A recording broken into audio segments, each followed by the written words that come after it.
स्नातकोत्तर उत्तरार्ध के सभी छात्र छात्राओं का नए सत्र की ऑनलाइन कक्षाओं में हार्दिक स्वागत है। बच्चों, कोरोना वायरस के चलते अभी महाविद्यालय में कक्षाएं बंद हैं, क्योंकि ये हम सभी के लिए परेशानीदायक या कहूँ घातक सिद्ध हो सकती हैं। अतः आप प्रतिदिन अपने घरों में सुरक्षित रहकर ऑनलाइन कक्षाओं में निश्चित रूप से भाग लें। आज मैं डॉक्टर मधुबाला मीना, सह आचार्य संस्कृत गौरी देवी राजकीय महिला महाविद्यालय अलवर, आपको एमए उत्तरार्ध का द्वितीय प्रश्न पत्र यहाँ पर पढ़ाऊंगी। और आज हम उस द्वितीय प्रश्न पत्र जो कि हमारा है नाटक एवं नाट्य शास्त्र, उसका संक्षिप्त परिचय यहाँ जानेंगे कि इस विषय में क्या हमें किस तरह करना है। द्वितीय प्रश्न पत्र में आपके 4 बुक्स हैं, जिसमें से सबसे पहले धनंजय की 10 रूपकम, जिसका प्रथम, द्वितीय व चतुर्थ प्रकरण है आपके इस बार इस कोर्स में, जो आपके 35 अंक का आएगा परीक्षा में। द्वितीय है आपके वेणी संगार, जो भट्ट नारायण के द्वारा रचित है, 20 अंक की है। और तृतीय है उत्तर रामचरित भवभूति के द्वारा रचित है, जो 35 अंक की है। और चतुर्थ है आपके पाश्चात्य काव्य शास्त्र का इतिहास, जो 10 अंक का है। एक प्रश्न आएगा बड़ा। आगे हम संक्षिप्त रूप से अब करते हैं कि सबसे पहले 10 रूपकम नाटक नाट्य शास्त्र का एक महत्वपूर्ण ग्रंथ है।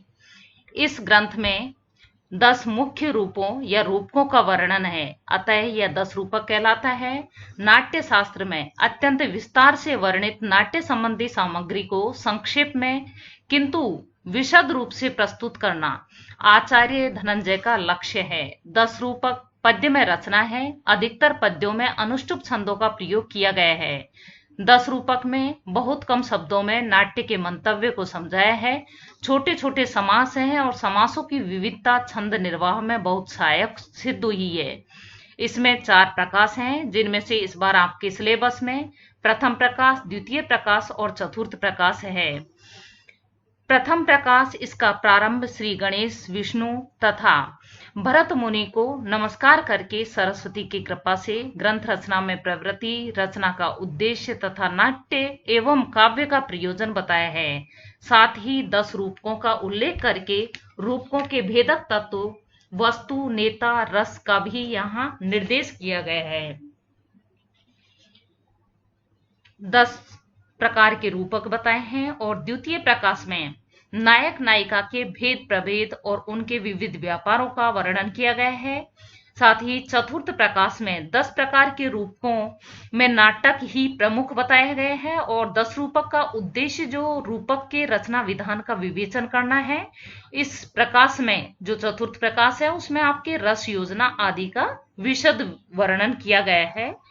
इस प्रकार 10 रूपक ग्रंथ का यह संक्षिप्त परिचय है। इसके पश्चात हम पढ़ेंगे नेक्स्ट वेणी संहार। वेणी संहार ग्रंथ, इसका अभिप्राय क्या है? व्युत्पत्ति टीकाकारों ने की है कि वेण्या संहारे संहरणम द्रोणा समा मध्य यत्र तत्, अर्थात केशाकर्षण के द्वारा दुर्योधन की सभा में महारानी द्रौपदी का अपमान वर्णित है, जिसमें वह वेणी का संहार है। वेणी अर्थात द्रौपदी की जो चोटी का श्रृंगार किया गया है, उसी के आधार पर या उसको आधार मानकर इस नाटक की संरचना की गई है। यही वेणी संहार है। इसमें वेणी संहार किसकी रचना है? भट्ट नारायण की। समय इनका 8वीं शताब्दी पूर्वार्ध है। उपजीव्य है महाभारत का सभा पर्व। अंक है इसमें 6 और प्रधान रस इसका वीर अंगिरस है। उत्साह स्थायी भाव है। रौद्र की भी अभिव्यक्ति है। दूसरे अंक में संभोग श्रृंगार है। गुण रीति है, मुख्य रूप से गौड़ी रीति और ओज गुण है। छंद है, कुल 18 छंदों का प्रयोग है। मुख्यतः अनुष्टुप, वसंतिल का, शार्दूल विक्रीडित और श्रगधर है। प्राकृत, सौर सैनी प्राकृत मुख्य प्रयुक्त हुई है। तृतीय अंक में राक्षस वार्तालाप में मागधी है। नायक भीम या युधिष्ठिर माने जाते हैं। नायक के संबंध में विद्वानों में मतभेद ही रहा है कि भीम को माने या युधिष्ठिर को। निश्चित रूप से बाद में युधिष्ठिर ही हैं। और अंकगत कथा के आधार पर आपको एक संक्षिप्त यहाँ पर परिचय देती हूँ कि इसका अंक क्या क्या है। प्रथम अंक में भीमसेन की जो प्रतिज्ञा कि दुशासन की छाती का खून पीऊंगा और दुर्योधन की जंघा तोड़कर रक्त रंजित हाथों से द्रौपदी के बाल बांधूंगा। कृष्ण संधि के प्रयत्न में असफल होकर लौटते हैं। दुर्योधन ने कृष्ण को बंदी बनाने का प्रयास किया था, किंतु विराट रूप के कारण बच जाते हैं। ये सारी कथा आपने इस बार लॉकडाउन में महाभारत का जो सीरियल आया था उसमें देखी होगी कि साक्षात इसी प्रकार की आप पढ़ोगे वेणी संहार तो आपको ऐसा लगेगा जैसे हमारे सामने महाभारत ही चल रही है। द्वितीय अंक में अभिमन्यु की हत्या, दुर्योधन की पत्नी भानुमति का स्वप्न वृत्तांत सुनाना, स्वप्न में नकुल द्वारा 100 सर्पों का वध और भानुमति का नकुल पर आकृष्ट होना, नकुल पांडव पर भानुमति का आकृष्ट होना समझकर दुर्योधन का भानुमति के वधार्थ उद्यत होना, स्वप्न जानकर शांति, काम क्रीड़ा, दुर्योधन का अत्यंत कामुक चित्रण, अर्जुन की जयद्रथ वध की प्रतिज्ञा इत्यादि इस अंक में है। अंक 3 कर्ण द्वारा भीमपुत्र घटोत्कच का वध, धृष्टद्युम्न द्वारा द्रोण वध, कृपाचार्य का अश्वत्थामा को सेनापति बनाने का प्रस्ताव, दुर्योधन का कर्ण को सेनापति बनाना, कर्ण अश्वत्थामा वाघ युद्ध, भीम द्वारा दुशासन की छाती का खून पीने की सूचना। अंक चतुर्थ में दुशासन की रक्षा करते समय दुर्योधन का घायल होना, अर्जुन द्वारा कर्णपुत्र वृषसेन का वध, कर्ण का दुखी होना। पंचम अंक में अर्जुन द्वारा कर्णवध, दुर्योधन का युद्धार्थ उद्यत होना, धृतराष्ट्र के अभिवादनार्थ भीम अर्जुन का आगमन, भीम दुर्योधन वाक युद्ध, अश्वत्थामा का आगमन, दुर्योधन के व्यवहार से रुष्ट अश्वत्थामा का प्रस्थान। फिर अंतिम छठे अंक में शल्य की मृत्यु, भीम के द्वारा वध से बचने के लिए दुर्योधन का सरोवर में छिपना, सहदेव के प्रयत्न से दुर्योधन का पता लगाना, भीम दुर्योधन गदा युद्ध, दुर्योधन के मित्र चारवाक नामक राक्षस द्वारा युधिष्ठिर को धोखा देना कि गदा युद्ध में भीम की मृत्यु हो गई है और अर्जुन से गदा युद्ध चालू है, युधिष्ठिर व द्रौपदी का चिता में जल मरने के लिए तैयार होना, दुर्योधन को मारकर भीम का आगमन, द्रौपदी का वेणी बंधन और भरत वाक्य के साथ नाटक समाप्त हो जाता है। भरत वाक्य का अभिप्राय यहाँ पे है कि सभी के कल्याण की शुभकामनाएं। इस प्रकार हमारा वेणी संहार नाटक 6 अंकों में समाप्त होता है, जो हम संक्षिप्त रूप यही है और विस्तृत रूप में बाद में पढ़ेंगे। हमारी इसी द्वितीय प्रश्न पत्र में 3rd नंबर पे जो तीसरे नंबर पे किताब है वो उत्तर रामचरितम। उत्तर रामचरितम किसकी है आपको अच्छे से जानते हो कि भवभूति के द्वारा, भवभूति के 3 नाटक हैं जिनमें सुप्रसिद्ध नाटक है उत्तर रामचरित। इसकी उनकी उत्कृष्ट रचना होने से कि इसमें कहा है उत्तरे रामचरिते भवभूति विशिष्यते, कि उत्तर रामचरित भवभूति की विशिष्टता है, उनकी बहुत बड़ी विशेषता है। उनकी उपजीविका का श्रेय उन्होंने किसको दिया है? रामायण से प्राप्त है। तो ये इसके प्रणेता भवभूति किसके आश्रित रहे? यशोवर्मा के आश्रित व वाक्पति राज के समकालीन है।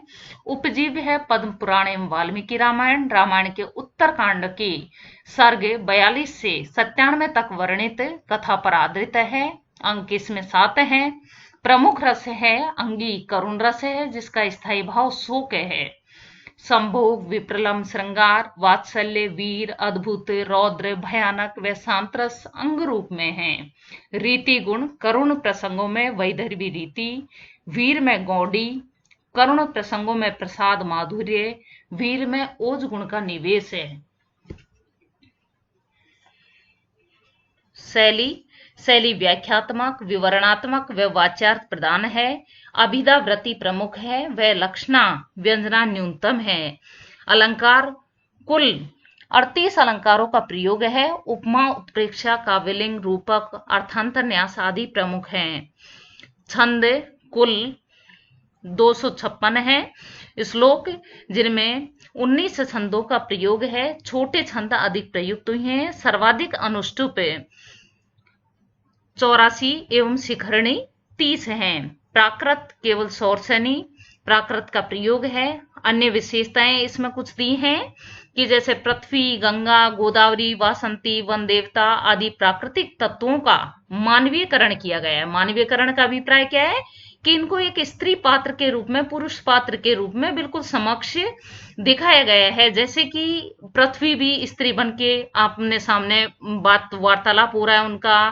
गंगा, गोदावरी जो नदियां हैं सभी स्त्री के रूप में आपको वहां पर आपस में वार्तालाप करती हुई, आशीर्वाद देती हुई दिखाई देती हैं। श्लोक व श्लोकांशों की आवृत्ति पाई जाती है। वस्तु विन्यास में शिथिलता है।